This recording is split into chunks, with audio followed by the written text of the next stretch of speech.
থামো, তুমি কি একজন এইচএসসি 2026 সালের শিক্ষার্থী? তাহলে এই ভিডিওটা তোমার জন্য। আজকে তোমাদের ছিল শনিবারে বাংলা দ্বিতীয় পত্র পরীক্ষা। আজকে এই পরীক্ষাটা হয়ে গেছে, কেমন হয়েছে অবশ্যই জানাবা। তোমরা এখানে অবশ্যই একটা জিনিস খেয়াল রাখবা যে তোমাদের দুইটা পত্র মানে Bangla first paper and second paper মিলে হচ্ছে 160-এ A+। তো 160-এর মধ্যে তোমার কত মার্ক আসতে পারে এবং আনুমানিক তোমার আজকে পরীক্ষা কেমন হয়েছে অবশ্যই অবশ্যই আমাকে কমেন্টে জানাবা, ঠিক আছে? তো আমাদের সামনের দিন পরীক্ষা কি আছে, আমাদের একদিন বন্ধ আছে। একদিন বন্ধের পরে আমাদের পরীক্ষা হচ্ছে ইংরেজি প্রথম পত্র, ঠিক আছে? তো আজকে আমরা সম্পূর্ণ ব্রেকডাউন করব যে তোমরা কিভাবে খুব সহজে অল্প পড়াশোনা করে ইংরেজি প্রথম পত্রে A+ আনতে পারো। আর আমাদের হচ্ছে যদি এই পিডিএফটা চাও, মানে এই রুটিনের পিডিএফটা, তাহলে অবশ্যই কমেন্টে জানাবা, ইনশাল্লাহ আমি দিয়ে দেওয়ার চেষ্টা করব। আর কমেন্টে দেখবা যে প্রথম কমেন্টে টেলিগ্রাম চ্যানেলের লিঙ্ক দেওয়া আছে, ওখান থেকে অবশ্যই তুমি টেলিগ্রাম চ্যানেলে জয়েন করবা সায়েন্সের বিগত পিডিএফগুলো পাওয়ার জন্য। আচ্ছা, তো আমরা এখান থেকে চলো যে প্রথম হচ্ছে অ্যানালাইসিস শিটের মধ্যে চলে আসি। ইংরেজি প্রথম পত্র যে অ্যানালাইসিস শিট, এখানে তুমি আগে খেয়াল করো যে 26 সালের শিক্ষার্থীদের জন্য এখানে 60 মার্কের যে রিডিং পার্ট আছে, রিডিং পার্টের মধ্যে তুমি একটা জিনিস খেয়াল করবে এখানে যে তোমার কি কি আছে। 6টা মোট হচ্ছে আছে এখানে অপশান। তো 6টা থেকে আমাদের 6টা অ্যান্সার করা লাগবে, এখানে অবলিক নাই কোনো। তো এখানে একটা জিনিস খেয়াল করো, যাও জাস্ট 1 মিনিট। এখানে একটা জিনিস খেয়াল করো যে আমাদের 1 নাম্বারে আসে কি A নাম্বার আর B নাম্বার। ওকে, A নাম্বারে এমসিকিউ থাকে, B নাম্বারে আমাদের কোয়েশ্চেন থাকে। কিন্তু সব থেকে এখানে একটা জিনিস ইম্পর্টেন্ট জিনিস খেয়াল করবা যে এইটা হচ্ছে 5 স্টার জিনিস। কারণ এইটা যদি তুমি প্যাসেজ থেকে হুবহু উঠাই দাও, তুমি দেখবা যে এখান থেকে তুমি অ্যান্সার করতে পারবা না। আর অ্যান্সার করতে পারলেও এখানে কি সমস্যা হচ্ছে আজলা, আচ্ছা আচ্ছা, অ্যান্সার করতে পারবা না বলতে আমি একটু বোঝাই। অ্যান্সার করতে পারবা না বলতে আমি এইটা বোঝাচ্ছি যে তুমি এখানে মার্কটা পাবা না। ওকে, তুমি এই 10 মার্কের মধ্যে 00 পেয়ে যাবা যদি তুমি এই জিনিসটা হুবহু প্যাসেজ থেকে উঠাই দাও। তো তোমাকে এখানে কিভাবে কি করলে খুব সহজেই A+ আসবে সেটা আমি একটু ব্রেকডাউন করি তাহলে আগে, ঠিক আছে? তুমি একটা জিনিস খেয়াল করো যে আগে তোমার একটা, তার আগে একটা জিনিস বলি, চলো তার আগে তোমাকে আর একটা জিনিস শেখাই। সেটা হচ্ছে দেখো, তোমার যদি আজকে বাংলা সেকেন্ড, অনেকেই আছে যে বাংলা সেকেন্ড পরীক্ষা ভাইয়া BNGL এ, যে ভাইয়া বাংলা সেকেন্ড পরীক্ষা আমাদের খারাপ গেছে। ওকে, আমাদের বাংলা সেকেন্ড পরীক্ষা খারাপ গেছে, বাংলা ফার্স্ট পেপার আর সেকেন্ড পেপার মিলে A+ আসবে না হয়তো। কিন্তু এখনও ভয় পাওয়ার কিছু নাই। তুমি একটা জিনিস খেয়াল করো যে তোমার মোট 60টা সাবজেক্ট আছে। 60টা সাবজেক্টের মধ্যে তোমার A+ পাইতে গেলে কয়টা সাবজেক্টে A+ পাওয়া লাগে জানো? এই 60টা সাবজেক্টের মধ্যে A+ পাইতে গেলে তোমার 4টা সাবজেক্টে তোমার A+ পাওয়া লাগে এবং যে কোনো 3টা সাবজেক্টে A গ্রেড পাওয়া লাগে। এখন ধরো যে তুমি এখানে তুমি বাংলাতে A গ্রেড পাইলা, তুমি হচ্ছে আর কি বলবা, ওই হায়ার ম্যাথে তুমি A গ্রেড পাইলা। আর যদি বাকি সকল সাবজেক্টে তুমি অল সাবজেক্টে A+ও রাখো, তাহলে ভাই মূল রেজাল্ট আসবে A+। বুঝতে পারতেছো? বা এখানে তুমি ধরো যে হচ্ছে তোমার কেমিস্ট্রিতে বা ফিজিক্সে তাও তোমার A গ্রেড আছে, এই যে 3টা সাবজেক্টে A গ্রেড আর বাদ বাকি সকল সাবজেক্টে যে 4টা সাবজেক্ট আছে, এই 4টা সাবজেক্টে A+ থাকলে তোমার ইনশাল্লাহ A+ হয়ে যাবে। বুঝতে পারছো? এই জন্য ভয় পাওয়ার কিছু নাই। তো আগে চলো আমরা একটু ব্রেকডাউন করার চেষ্টা করি যে কিভাবে কি আমরা করবো, কিভাবে অ্যান্সার করবো, কিভাবে সহজে অ্যান্সার করা যায়। ওকে, দেখো A নাম্বারে এমসিকিউ, ভাই এমসিকিউ নিয়ে প্যারা নাই। কারণ কি, কারণ এমসিকিউ তোমরা হচ্ছে দেখেও লিখতে পারবা, আবার নিজেও লিখতে পারবা। এটা আমারই সমস্যা না, এবং তোমার এটা মনে হয় না যে তো পারো না এরকম কেউ নাই। তো ভাই সিনোনিম অ্যান্টোনিম হেই সেই হাবি জাবি এসব দরকার নাই ভাই। আমি এখানে সাজেশন হিসেবে যেগুলো দিব সেইগুলো জাস্ট একটু করে যাবা, প্র্যাকটিস করে গেলে ইনশাল্লাহ হয়ে যাচ্ছে। ওকে, দেখো তারপরে হচ্ছে A নাম্বার গেল, এবার বি নাম্বারে হচ্ছে তোমার কোয়েশ্চেন থাকে। এই কোয়েশ্চেনটা আমি তোমাদেরকে বললাম যে মার্ক পাবা না কেন, কারণ যদি তুমি হচ্ছে প্যাসেজ থেকে হুবহু লিখে দাও, একদম তুমি যদি হুবহু লিখে দাও তাহলে তোমার মার্ক কাটা যাবে এখান থেকে। অবশ্যই নিয়ম মেনটেন করে লিখতে হবে। তাহলে নিয়ম কোথায় পাবো ভাইয়া? তুমি জাস্ট ইউটিউবে সার্চ করবা, এইটুকু লিখবা, লিখে সার্চ করবা যে এইটা অ্যান্সার কিভাবে করতে হয় বা এরকম করার নিয়ম। তুমি ইউটিউবে শত শত ছোট ছোট ভিডিও পেয়ে যাবা, 10 মিনিট অথবা 15 মিনিটের ভিডিও পেয়ে যাবা, 10 মিনিট বা 15 মিনিটের। এই ভিডিওগুলো করবা, এই ভিডিওগুলো তুমি জাস্ট নোট করবা যে কি কি বলতেছে, কোন কোন জিনিসগুলো আমার খেয়াল রাখা লাগতেছে, গ্রামাটিক্যাল কোন জিনিসগুলো মানে বিষয়গুলো দেখা লাগতেছে, সেইগুলো জাস্ট মাথায় রাখবা, আর কিছুই না। ওকে, এইগুলো মাথায় রাখলেই এনাফ, তোমার 2 নাম্বার, তোমার এই যে বি নাম্বারও হয়ে যাবে। এইবার আসি আমি 2 নাম্বার কোয়েশ্চেনে, যেখানে ফলো চার্ট। ওকে, এই ফলো চার্ট তোমার সহজ ভাই, এটা সহজ, এটা তুমি হচ্ছে 10 পাবা, এটা নিয়ে কোনো সমস্যা নেই। তারপরে হচ্ছে তোমার জাস্ট বোর্ডের কোয়েশ্চেনগুলো করে গেলেই হবে, ইনশাল্লাহ তুমি পেরে যাবা। আর নিয়মগুলো অবশ্যই প্রত্যেকটার নিয়ম পড়বা, অন শট ফন শট এইসব সাজেশন ক্লাস করবা না।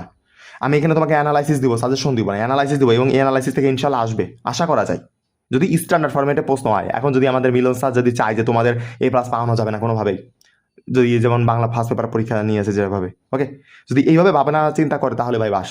কিন্তু অ্যানালাইসিস এখানে বিগত 10 বছরের টেস্ট পেপার অ্যানালাইসিস আছে এবং বিগত 10 বছরের কোশ্চেন অ্যানালাইসিস আছে। যাই হোক, ফ্রিতেই নিয়ে যাবা। এখন কার কার লাগবে শুধু কমেন্টে জানাও, কার কার লাগবে পিডিএফটা, এই পুরো পিডিএফটা কার কার লাগবে আমাকে জানাও কমেন্টে, ইনশাল্লাহ আমি দিয়ে দিব। দেখো যে তোমার 2 নাম্বারে যে ফলো স্যার ভাই ইজিভাবে লেখা যায়, জাস্ট ইউটিউবে সার্চ করবা যে ফলো স্যার লেখার নিয়ম, যে নিয়ম স্যারেরা দেখাবে সেই নিয়ম জাস্ট নোট করে ওই অনুযায়ী প্র্যাকটিস করবা, হলে হয়ে যাবে। সামারাইজ তুমি ভাই সামারি ভাই সবাই পারো, কিন্তু একটা সামারি একটা জিনিস খেয়াল রাখবা। সাপোজ ধরো যে তোমার কাছে এইটা হচ্ছে খাতা, ওকে, এইটা হচ্ছে তোমার খাতা, এইটা খাতার 3টা ভাগে ভাগ করবা, 1 ভাগ 2 ভাগ 3 ভাগ। এই যে কোনো 1 ভাগে তুমি সামারি লিখবা। মানুষ বলে না 5 লাইন লিখতে হবে, 6 লাইন লিখতে হবে বা 7 লাইন লিখতে হবে, এরকম বিষয়টা এরকম না। ঠিক তুমি একটা খাতার পেজরে 3 ভাগে ভাগ করবা, করে তুমি এই যে প্রথম ভাগ না, এই প্রথম ভাগ বা দ্বিতীয় ভাগ যে ভাগই হোক, মানে যে কোনো 1 ভাগের মধ্যে তোমাকে সামারি লেখা শেষ করতে হবে, বুঝতে পারছো? লেখার চেষ্টা করবা। এই 1 ভাগে হয়তো তোমার 7 লাইন ধরবে, এই 7 লাইন 5 থেকে 7 লাইন এই ধরবে, এইটাই লিখে দিবা। ইনশাল্লাহ তুমি এর মধ্যে 9 পেয়ে যাবা, আশা করা যায়। তারপরে দেখো যে এই 2টা জিনিস, এই যে ক্লু উইদাউট ক্লু, ভাই এই 2টার কোনো বাপ মা নাই। তুমি খামাকা এর পেছনে সময় নষ্ট করে সারা দিন সময় নষ্ট করবা, দেখবা যে একদম সময় নষ্ট। এর কোনোভাবেই মানে উইদাউট ক্লু ভাই এরা তো মানে সময় নষ্টর উপরে সময় নষ্ট।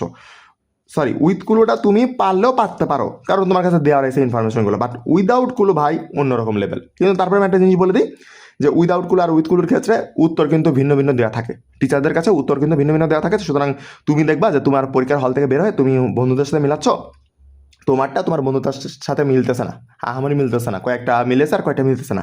এরকম না যে তুমি মার্ক পাবা না, তুমিও মার্ক পাবা, সেও মার্ক পাবে, যদি তোমারটা রাইট হয়ে থাকে। একটা প্রশ্নের বিভিন্ন উত্তর হইতে পারে, এই আর কি। কিন্তু ভাই এই 2টা পড়াশুনো করে মানে পারা টাফ, কমন পড়বে না, কমন তো আসবেই না, আর তারপরে আবার বাস খাবা যদি সারাদিন ধরে প্র্যাকটিস করে যাও, ঠিক আছে? তো জাস্ট নিয়ম মেনে প্র্যাকটিস করবা, তাছাড়া কিছু না, অত বেশি জোর দেওয়ার দরকার নেই এখানে, ওকে? এখানে অত বেশি জোর দেওয়ার দরকার নেই, বাকিটা আল্লাহ ভরসা। এটা ওটা দেখে ভাই এটা পারা যায়, এটা নিয়ে অত বেশি প্যারা খাবা না। এখানে রিয়ারেন্স ভাই এইটা হচ্ছে বিগত 10 বছরেরটা খুব সুন্দর করে করবা, আমি তোমাকে এখানে সাজেশন দেবো বা অ্যানালাইসিস দেবো, এইগুলো করে দেবা, ইনশাল্লাহ কমন পড়বে। আর যদি প্রশ্ন উল্টো পাল্টা আসে তাহলে তো ভাই আমি কেন, এই দুনিয়ার আর কেউ তোমাকে কমন ফেলাতে পারবে না, ওকে? তো এই জিনিসটা মাথায় রেখে তোমাকে পড়াশোনা করতে হবে, ঠিক আছে? আসি এখানে হচ্ছে রাইটিং পার্টে আছে, তো রাইটিং পার্টের জিনিসগুলো দেখতে পাচ্ছ, এগুলো আমি আলোচনা করব। এখানে হচ্ছে সিলেবাসের চুলচেরা বিশ্লেষণ আছে, যে কোনটা কিভাবে লিখতে হয়, কি বৃত্তান্ত, কি প্রশ্ন আসে, এইসব হাবি যাবি সুন্দর করে দেওয়া আছে, তুমি এগুলো দেখে নিও, ঠিক আছে? তো এইবার দেখো যে এই তোমার এখানে কীভাবে কী করতে করা আছে, কীভাবে কি প্র্যাকটিস করবা। বিগত 6 বছরের পিয়াল ভাইয়ার সিক্রেট অ্যানালাইসিস 6 নম্বর প্রশ্নের জন্য। 6 নম্বর কী ছিল আসলে, চলো তো দেখে আসি। 6 নম্বর কী ছিল? 6 নম্বর ছিল রিঅ্যারেঞ্জ। মানে একটা জিনিস দেখো, 1 number 2 number 3 number 4 number 5 number, ভাই এই যে 5 নাম্বার পর্যন্ত, এই নাম্বার পর্যন্ত তোমার সাজেশন দিলে আসলে কাজে লাগবে না। সাজেশন শুরু হবে হচ্ছে বা অ্যানালাইসিস শুরু হবে এই 6 নাম্বার থেকে, রিঅ্যারেঞ্জ থেকে, বুঝতে পারছো? রিটেন পার্টটা তোমার এই পার্টের সাজেশন দিয়ে আসলে কাজ হবে না। তুমি এই পার্টের জাস্ট ওই যে শর্ট ক্লাস দেখবা, ইউটিউবে সার্চ করে করে এইটা সার্চ করবা, এইটা সার্চ করবা, এইটা সার্চ করবা, এইটা সার্চ করবা, করে করে শর্ট ক্লাস দেখবা। ওই লং 1 ঘন্টার ভিডিও, 2 ঘন্টার ভিডিও, একটা ওয়ান শট ক্লাস, এই ডিউয়ের ভাইয়ের ওয়ান শট ক্লাস, ওই ঢাকা ইউনিভার্সিটির সেই হাবি জাবি এসব দেখার দরকার নেই, ওকে? অনশট ফনশট দেখলে মারা খাওয়ার জন্য রেডি থাকো, যা বলতেছি শুনো, ওকে? ঠিক আছে। এবার তারপরে আসো, আমরা যদি নিচে যাই, তো এখানে হচ্ছে 6 নম্বর প্রশ্নের জন্য তোমার হচ্ছে অ্যানালাইসিস এবং কম্বাইন্ড অ্যানালাইসিস, এটা ঠিক আছে? তুমি এখানে দেখো যে প্রথম কিছু জরুরি নির্দেশনা দিয়ে দেওয়া হয়েছে, তারপরে দেখো যে এখানেও সেট 2টা সেট ছিল 2018 সালে, সেটাও ব্যাখ্যা করা হয়েছে। এইবার দেখো 2025 সাল থেকে 2017 সাল পর্যন্ত তোমার প্রতিটি বছরে 9টি বোর্ডের জন্য আলাদা আলাদা যা এসেছিল সব কিছু এখানে দেওয়া আছে। যে 2025 সালে ঢাকা বোর্ডে কী আসছিল, দিনাজপুর বোর্ডে, যশোর বোর্ড, সিলেট বোর্ড, রাজশাহী, কুমিল্লা, চট্টগ্রাম, বরিশাল, ময়মনসিংহ, 9টা বোর্ডে কী আসছিল সব কিছু এখানে লিখে দেওয়া আছে, ঠিক আছে?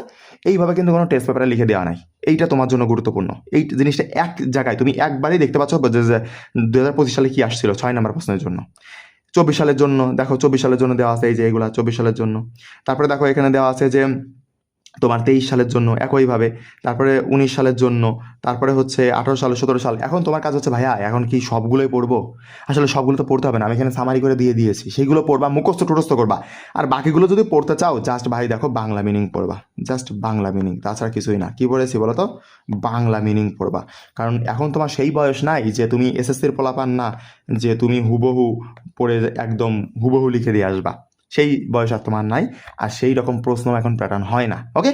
তো এখন বাংলাটা মিনিং পড়ে যাবা, যায় তুমি বানায় বানায় লিখে দিয়ে আসবা, তাতেই হবে, ওকে? আচ্ছা, তারপরে আমরা নেক্সট চলে আসি। নেক্সট দেখো যে আবার সেই বিগত 6 বছরের প্রশ্ন অ্যানালাইসিস কত দেখো তো, এই যে 6 নং প্রশ্নের জন্য কিন্তু বোর্ড ভিত্তিকভাবে এটা আলাদা আলাদা করে দিয়েছি। তো তোমরা ঢাকা বোর্ডেরটা একটু বেশি পড়ার চেষ্টা করবা, বাট এখন তোমাদের দেখা যাচ্ছে যে প্রশ্ন হচ্ছে যশোর বোর্ড আর কুমিল্লা বোর্ডের সিস্টেমে করতেছে, যে একটু টাফ। তো এই বোর্ডগুলো দেখতে পারো, তোমার এখানে খুব সুন্দর করে সবগুলো বোর্ড আলাদা করে দেওয়া আছে, এই যে বিগত 5 বছরে বা 6 বছরের প্রত্যেকটা বোর্ডে কী কী আসছে এটাও আলাদা করে দেওয়া আছে। এটা সচরাচর টেস্ট পেপারে তুমি পাবা না খুঁজে, বুঝতে পারছো, এরকম আলাদা আলাদা। তো যাই হোক, এইবার হচ্ছে হুবহু কমন এবং রিপিট হওয়া প্রশ্ন, যেটা তোমার বারবার রিপিট হয়েছে সেইগুলো দেখো যে কোন কোন জিনিসটা কত সালে কিভাবে রিপিট হয়েছে, এখানে সেটাও দেওয়া আছে অ্যানালাইসিস শিটের মধ্যে। খুব সুন্দর করে প্রত্যেকটা জিনিস এখানে দেওয়া আছে, তুমি এইগুলো একটু দেখার চেষ্টা করবা, ঠিক আছে? তো এইগুলো থেকে ইনশাল্লাহ তোমার কমন আসবে যদি প্রশ্ন স্ট্যান্ডার্ড। আমি বারবার বলতেছি, কমন তুমি তখনই পাবা, কমন জিনিসটা তুমি তখনই পাবা যখন প্রশ্ন স্ট্যান্ডার্ড ফরম্যাটে হবে। স্ট্যান্ডার্ড ফরম্যাটে না হলে তুমি কমন পাইতে পারবা না। ইংলিশ ফার্স্ট পাবা, তুমি যেখানেই যাও যার কাছেই পড়ো না কেন, যদি প্রশ্ন স্ট্যান্ডার্ড না হয় তুমি কমন পাইতে পারবা না। ওকে, এই আর কি। আর কিভাবে প্রশ্ন হচ্ছে তো তুমি জানো। আর কিছু হচ্ছে সারসংক্ষেপ গাইডলাইন দিয়ে দিয়েছি, সেটা দেখে নিও। তারপরে হচ্ছে বিগত 3 বছরে দেখো 7 নম্বর প্রশ্নে চলে আসছি। এবার হচ্ছে কম্বাইন্ড, আবার কম্বাইন্ড একই প্যাটার্নে, ঠিক আছে?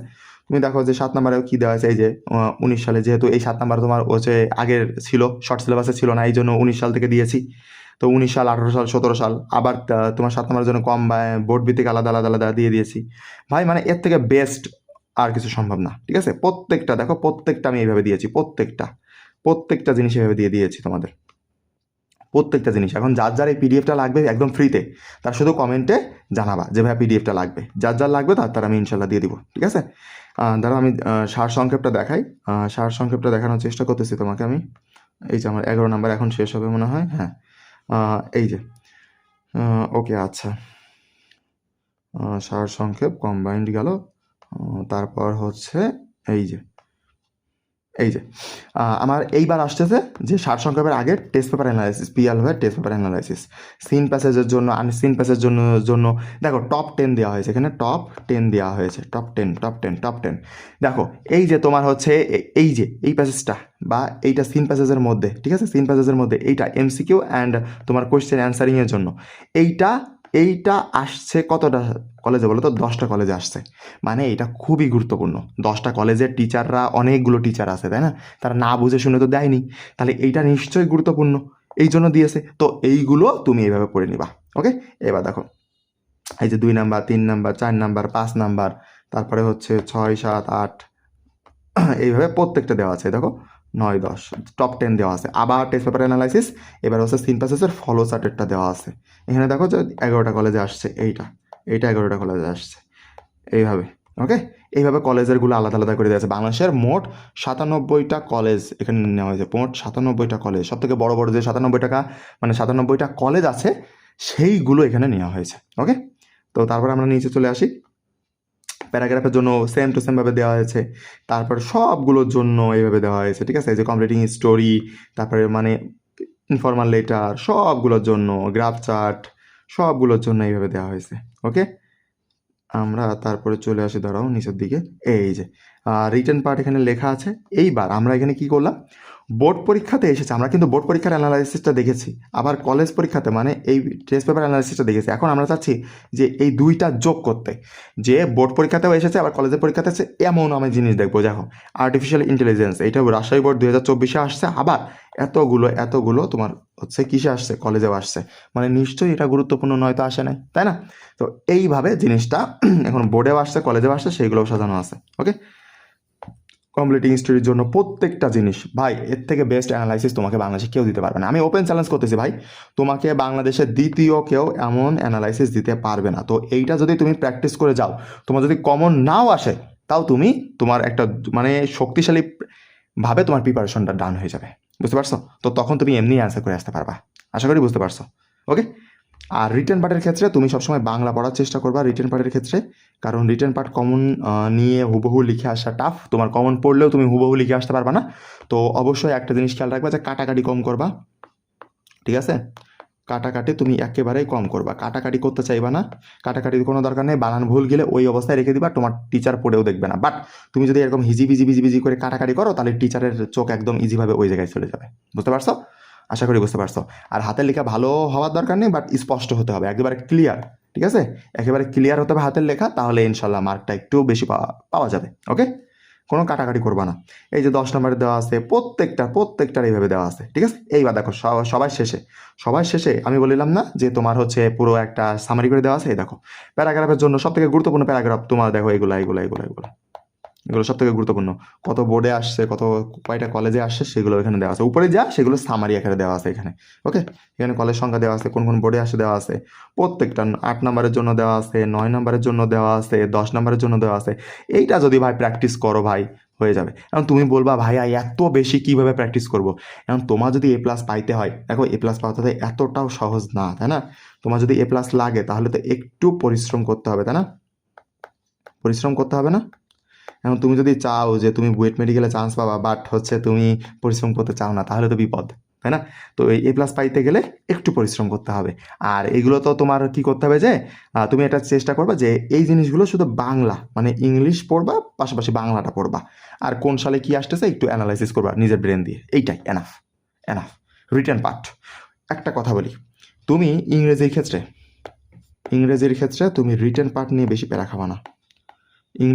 রিটেন পার্ট নিয়ে বেশি প্যারা খাবে না, কারণ রিটেন পার্ট দেখবা তোমাকে এমনি বানায় লিখতে হচ্ছে, অমনি বানায় লিখতে হচ্ছে, কারণ কমন পাওয়ার পসিবিলিটি খুবই কম। এবং যদি কমন আসে আমার অ্যানালাইসিস থেকেই আসবে, কারণ এখানে বিগত 10 বছরের সব কোয়েশ্চেন অ্যানালাইসিস করে দেওয়া আছে। বুঝতে পারছো? ওকে, তো ইংরেজির ক্ষেত্রে রিটেন পার্টের থেকে তোমার ওই যে 1 থেকে 5 নাম্বার পর্যন্ত যে অপশনগুলো আছে না, এগুলোর উপরে একটু গুরুত্ব দিও। ওকে, এখান থেকে কিন্তু প্রচুর পরিমাণে মার্ক কাটা যায়, প্রচুর পরিমাণে।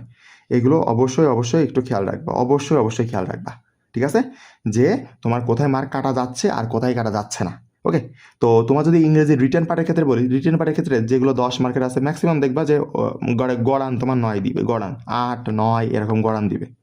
কিন্তু ওই পাশে তুমি ওই 1 নাম্বার থেকে শুরু করে 5 নাম্বার পর্যন্ত যদি কোনো রকম ভুল করো, তোমার কিন্তু খাসা মার্ক একেবারে এমসিকিউর মতো কট করে কেটে নেবে। বুঝতে পারছো? এই জন্য চেষ্টা করবা এটা। আর একটা একটু ট্রিক শেখাই দিই, সেটা কি? আরেকটা ট্রিক হচ্ছে ইংলিশে এ প্লাস পাওয়ার ক্ষেত্রে আরেকটা মাস্টার ট্রিক আছে। মাস্টার ট্রিক কি? তুমি 1 নাম্বার থেকে শুরু করবা অ্যান্সার করা, তুমি এইভাবে করতে তুমি 11 নাম্বার পর্যন্ত যাবা, ঠিক আছে, একবার মানে সিকোয়েন্স মেনটেন করে। এখন তোমার কথা হচ্ছে ভাই আমি সিকোয়েন্স তো আমি দেখা গেলো যে 2 নাম্বার পাচ্ছি না, তাহলে আমি কি 2 নাম্বার অ্যান্সার করবো? না, তোমার ওই 2 নাম্বারের জন্য খাতায় ওই অংশটুকু ফাঁকা রেখে চলে যাবা। ওই অ্যান্সার টু দি কোশ্চেন নং 2 নাম্বার লিখে তারপরে কি করবা, তুমি এখানে জাস্ট ওইটুকু ফাঁকা রেখে চলে যাবা। ওই A number, B number, C number, D number, E number, F number এভাবে লিখে তুমি ফাঁকা রেখে চলে যাবা। পরে এসে ওটা অ্যান্সার করবা। কিন্তু পর হলে কি হবে, টিচারের জন্য সুবিধা হবে। আরেকটা বিষয় আছে, সেটা হচ্ছে যে তোমরা যদি চাও তাহলে আমি সম্পূর্ণ একটা খাতা লেখার উপর যে কিভাবে লিখতে হবে, ইংলিশ ফার্স্ট পেপারে কিভাবে কি জিনিস ফলো করে লিখতে হবে, এইটার উপর একটা ভিডিও দিতে পারি। তোমরা যদি চাও, তোমাদের রেসপন্স যদি ভালো থাকে তাহলে আমি দিতে পারি। তাহলে অবশ্যই কমেন্টে জানাবা যে কিভাবে কোনটা কতটুকু প্যারা নিয়ে লিখতে হবে, কোনটা কতটুকু তোমার জায়গা নিয়ে লিখতে হবে, কি প্যাটার্নে লিখতে হবে, লিখলে ইজিভাবে এ প্লাস পাইতে পারো। যদি এগুলো প্রয়োজন হয় তাহলে আমাকে অবশ্যই কমেন্টে জানাও, ঠিক আছে। আর যদি হচ্ছে সাজেশন এই শিটটা বা অ্যানালাইসিস শিটটা প্রয়োজন হয়, তারপরে এই যে রুটিনটা যদি তোমাদের প্রয়োজন হয়, তাহলে অবশ্যই আমাকে কমেন্টে জানাইতে হবে। এবং ফার্স্ট কমেন্টে দেখবা যে টেলিগ্রাম চ্যানেলের লিঙ্ক দেওয়া আছে, অবশ্যই ওখানে জয়েন করতে হবে। তাহলে আজকে এই পর্যন্তই। আসসালামু আলাইকুম, ভালো থাকবেন সবাই।